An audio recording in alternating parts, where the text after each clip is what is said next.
The origin of Europeans. According to the Bible, Act 1726 reminds us of a profound truth about humanity. And he has made from one blood every nation of men to dwell on all the face of the earth, and has determined their pre-appointed times and the boundaries of their dwellings. This verse beautifully captures the idea that all humans share a common origin and are part of God's intentional design. It's not just a biological connection, it's a spiritual reality that underscores our unity. The story of humanity begins in the book of Genesis, where we learn that God created the first humans, Adam and Eve. Genesis 1:26-27 describes this moment. Then God said, "Let us make man in our image, according to our likeness. Let them have dominion over the fish of the sea, over the birds of the air, and over the cattle, over all the earth, and over every creeping thing that creeps on the earth." So God created man in his own image. In the image of God he created him. Male and female he created them. This declaration is powerful. It tells us that every person, regardless of race or culture, is made in the image of God.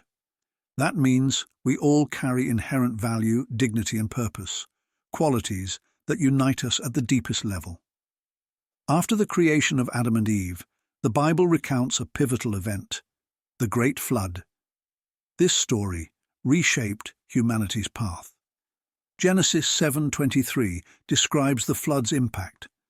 So he destroyed all living things which were on the face of the ground, both man and cattle, creeping thing and bird of the air. They were destroyed from the earth. Only Noah and those who were with him in the ark remained alive. Noah and his family, his 3 sons, Shem, Ham and Japheth, became the ancestors of all nations. Genesis 9:18-19 confirms this. Now the sons of Noah who went out of the ark were Shem, Ham and Japheth, and from these the whole earth was populated. From these 3 families, the diverse peoples of the world emerged. Shem's descendants settled in the Middle East and parts of Asia. Ham's descendants moved to Africa and some regions of the Middle East. Japheth's descendants spread into Europe and parts of Asia. This dispersion, along with their adaptation to different environments, led to the development of unique physical features, languages and cultures. Yet all of this diversity is part of God's intricate design. Genesis 10, often called the Table of Nations, maps out the descendants of Shem, Ham, and Japheth. It's a genealogical record that shows how interconnected humanity is. It reminds us that despite our differences, we all share a common ancestry. For example, Japheth's descendants had a significant role in shaping early civilizations in Europe and Asia. Genesis 10:2-5 gives us insight. The sons of Japheth were Gomer, Magog, Madai, Javan, Tubal, Meshech, and Tiras. From these, the coastland peoples of the Gentiles were separated into their lands, everyone according to his language, according to their families, into their nations. Gomer's descendants settled near the Black Sea, influencing regions in Eastern Europe and Western Asia. Magog is linked to the Scythians, nomadic tribes skilled in horseback riding and archery. Madai connects to the Medes, an ancient Iranian people instrumental in forming Persian civilization. Javan's lineage is tied to the Greeks, who contributed immensely to philosophy, democracy, and the arts. Tubal and Meshech settled in the Caucasus and Anatolia regions, shaping trade and cultural exchanges. Tiras is often associated with the Thracians, known for their warrior spirit and artistry. The Tower of Babel's story in Genesis 11:1-9 gives us another key moment in humanity's history. It explains the origin of languages and how people spread across the earth. At that time, humanity spoke one language and lived together in one place. United by this common tongue, they ambitiously decided to build a city with a tower that reached the heavens. They said, "Come, let us build ourselves a city and a tower whose top is in the heavens. Let us make a name for ourselves, lest we be scattered abroad over the face of the whole earth. Genesis 11:4. Their plan was bold, but it reflected human pride and a desire to live independently of God's guidance. In response, God intervened, confusing their language and scattering them across the earth. This act wasn't punishment, but rather a way to fulfill his design for humanity to flourish in diverse lands and cultures. The Lord came down to observe the city and the towering structure the people had built. While their unity was remarkable, their ambition revealed a deeper issue: pride and a desire to rival God's authority. To prevent this, God intervened. As described in Genesis 11:7-8, "Come, let us go down and there confuse their language, that they may not understand one another's speech." So the Lord scattered them abroad from there over the face of all the earth, and they ceased building the city. In an instant their plans unraveled. Unable to understand each other, the people abandoned their project and dispersed across the globe. This event birthed the many languages, cultures, and nations we know today. The story of the Tower of Babel offers several profound lessons. The limits of human pride. While human ambition can achieve incredible things, the moment it defies God's authority, it falters. The Babel story reminds us that success must align with God's will. The origin of diversity. By confusing their language, God ensured humanity would fulfill his earlier command to be fruitful and multiply and fill the earth.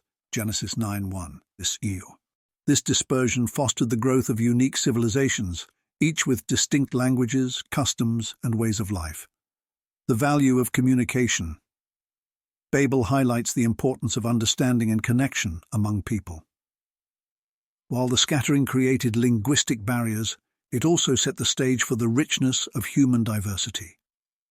Each culture is a reflection of God's creativity, showcasing his design through the tapestry of humanity. The story of Jacob, later known as Israel, adds another layer to our understanding of humanity's dispersal and interaction. Jacob, the grandson of Abraham, fathered 12 sons who became the patriarchs of the 12 tribes of Israel. Genesis 35:22-26. Initially, Jacob's descendants lived in Canaan. A famine forced them to seek refuge in Egypt, where they grew into a great nation. After the Exodus led by Moses, they returned to Canaan, establishing the Israelite nation. This story shows how God's providence shaped not only the Israelites, but also their interactions with surrounding nations. Through history, the Israelites, descendants of Shem, interacted with groups linked to Japheth and Ham. Trade, alliances, and even intermarriage connected these families, breaking the notion of isolated ancestry. For example, during King David's reign, foreign mercenaries from Japheth's lineage joined Israel's forces. The Israelites' exile in Babylon and Assyria also brought them into contact with diverse populations, further blending cultures and lineages. Japheth's descendants, who migrated into Europe and parts of Asia, played a significant role in shaping early civilizations. Over generations, as these populations settled in varying climates, they adapted physically and culturally.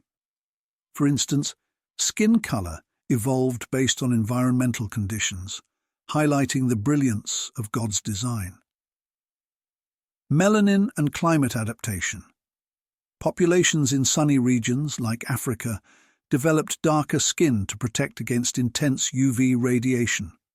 In contrast, groups in Europe with less sunlight evolved lighter skin to absorb more vitamin D, a crucial adaptation for survival in dim climates.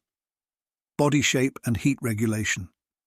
People in colder regions developed stockier builds to conserve heat, while those in warmer climates became taller and leaner to stay cool.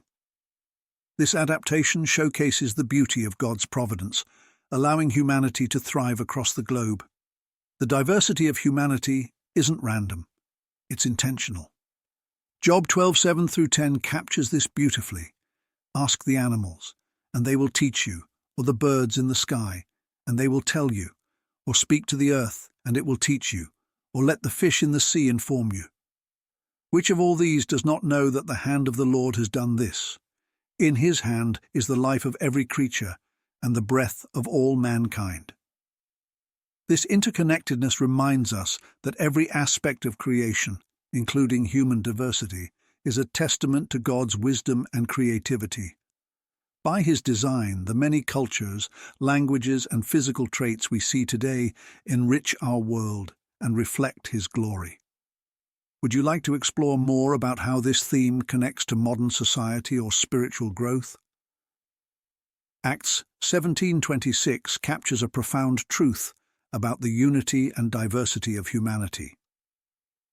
From one blood, he made every nation of men to dwell on all the face of the earth, having determined their appointed times and the boundaries of their habitation. This verse reminds us that all of humanity shares a common origin, crafted by God with intention and purpose. It's not by chance that different peoples and cultures have arisen and flourished throughout history. Each is part of God's grand design. Rather than viewing our differences, such as skin color, language, or traditions, as random outcomes of history, we can see them as threads in a divine tapestry. These differences are a testament to God's creativity, revealing his desire for a rich and vibrant world. This perspective encourages us to respect and cherish the diversity among us, recognizing that each culture and individual carries a unique expression of God's image. The Bible is rich with stories that show how diverse nations and peoples played vital roles in fulfilling God's purposes. Take, for instance, the Israelites. While they were chosen as God's people, their story is deeply intertwined with many other nations: Egyptians, Babylonians, Romans, and Greeks, to name a few. Through these interactions, ideas, technologies, and cultures were exchanged, enriching the broader human story. During their exile in Babylon, the Israelites encountered new ideas that influenced their religious and cultural growth. Similarly, the spread of Hellenistic culture under Alexander the Great later provided a shared framework that helped the gospel spread in the New Testament era. This diversity isn't just historical, it's theological. Just as the natural world is filled with endless variety in plants, animals, and landscapes, humanity's diversity reflects God's boundless creativity. Every culture, language, and tradition serves as a mirror of God's image, showing that his glory cannot be confined to a single expression. God's plan also includes the movement and migration of peoples throughout history.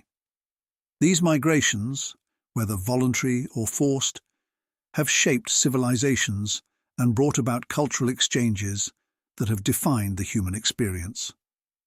Consider the Indo-European migrations, believed to trace back to Japheth's descendants, which significantly influenced the cultures of Europe and Asia.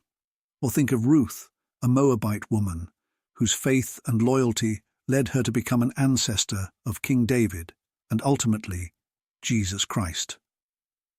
Her story is a beautiful example of how God weaves people of diverse backgrounds into his redemptive plan. Joseph's journey to Egypt is another example. Though sold into slavery by his brothers, Joseph rose to a position of great influence, saving his family and countless others from famine. Even in displacement, God used Joseph's circumstances to fulfill his greater purpose. The New Testament builds on this theme of unity in diversity. The day of Pentecost in Acts 2 is a striking example. People from different nations heard the apostles speaking in their own languages, a divine sign that the gospel transcends cultural and linguistic barriers. This moment symbolized God's desire to bring all peoples into his family, united by the message of Christ. Paul's ministry to the Gentiles further emphasized this truth. He traveled far and wide, sharing the gospel with people of diverse backgrounds. In his letters, Paul often reminded the early churches that their unity in Christ outweighed their differences, as he wrote in Galatians 3:28, "There is neither Jew nor Greek, slave nor free, male nor female, for you are all one in Christ Jesus."